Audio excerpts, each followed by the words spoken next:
Surratt boarding house in Washington, D.C., the nest where the rotten egg was hatched.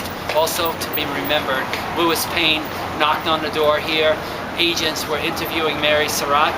They were nailed because Mary denied she knew him. Louis was part of the assassination attempt. The guy who tried to kill Seward, he had been wandering around for 3 days. It was April 18th, 1865. They were both toast. This is Ford's Theater where Abe was shot. Unfortunately, they carried him down the stairs, brought him down these steps, walked him across the street to the Peterson house, where they laid him diagonally across the bed, and unfortunately he was killed. He died at about 5 o'clock in the morning on April 15th, Good Friday.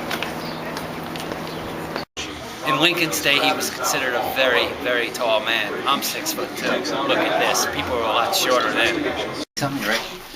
Right at the moment where the play says "you sock-dazzling old man-trap" is when Booth pulled the trigger 6 inches from poor old Abe's ear.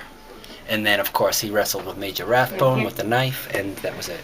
President shot. They scream out, "Is there a doctor in the house?" Poor Abe is laying in the balcony. Doctor runs up, says, "We don't have much of a chance. We're going to have to get him across the street." Pretty much announced that he was not going to make it. So they carried Abe down the stairs, across the street, to the Peterson house. Next up, see ya. Carried our poor stricken 16th president right up these very stairs. Okay, our stricken president died in this very room at 7:22 a.m. on April 15, 1865.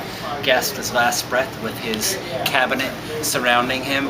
Mary in the other room because she was quite hysterical. So, I can't say much more than that. This is a very sacred place. Scott's Tavern, so John Wilkes Booth and David Harold come here. John Wilkes Booth, his leg is broken. He doesn't even get off the horse. We just drove here. Let me tell you, it's a long ride from Washington, D.C. So Harold goes in, gets a bottle of whiskey for John's broken leg, gets a gun that's hidden. They both jump on the horse and take off. But this is the Surratt house. Go. Dr. Mudd's house right here. Booth and Harold arrive here at 4 in the morning. And Booth's leg is severely broken. He goes in, Dr. Mudd treats it, Dr. Mudd takes him upstairs. Dr. Mudd later claims that Booth didn't say that he shot the president. We'll never know. And by the way, Dr. Mudd's house, full of mud. Thank you. Go. In a pine thicket, right over there, John Wilkes Booth and David Harold camped for several days. This is where John Wilkes Booth started reading accounts about himself in the newspaper and realized he was being viewed as a tyrant instead of a hero. This is where Wilkes Booth got hit with a dose of reality. Okay, I'm standing in a pine thicket. Pine trees.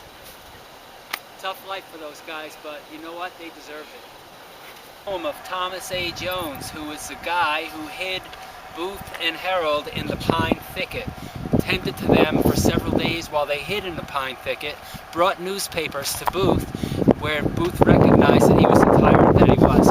Also, the place where they crossed the river to get to the other side and supposed freedom is right down there. Okay, here we are. This is the river where Booth and Harold crossed. Now, let me tell you, the first time they tried it, they went out from right here, right this shore. They went out, they had a compass, there were other people on the river. They got disoriented. They ended up going up the river and ended up on the same side of Maryland. We're standing in Maryland right now. Okay, they tried again later on.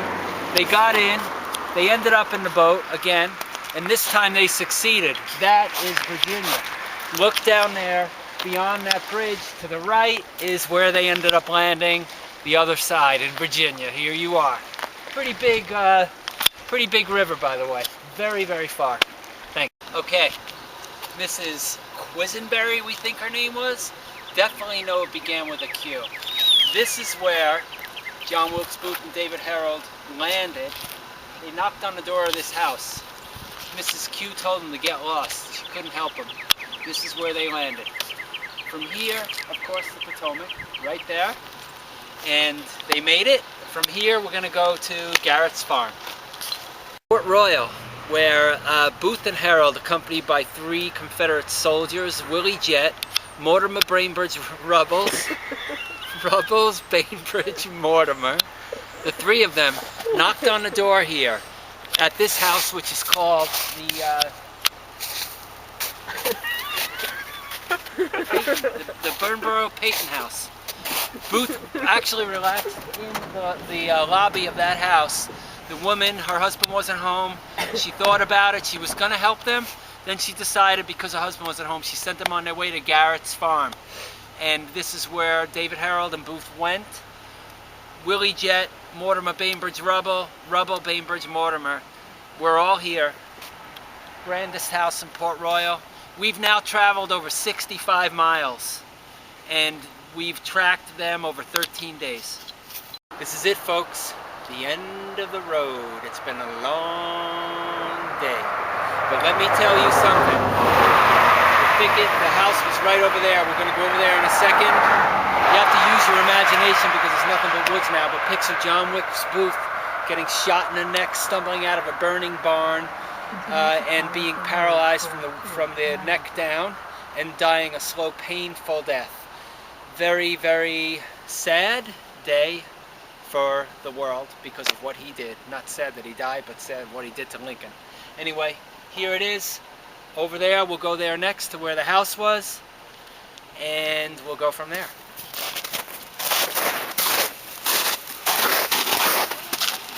All right, ready? Go for it.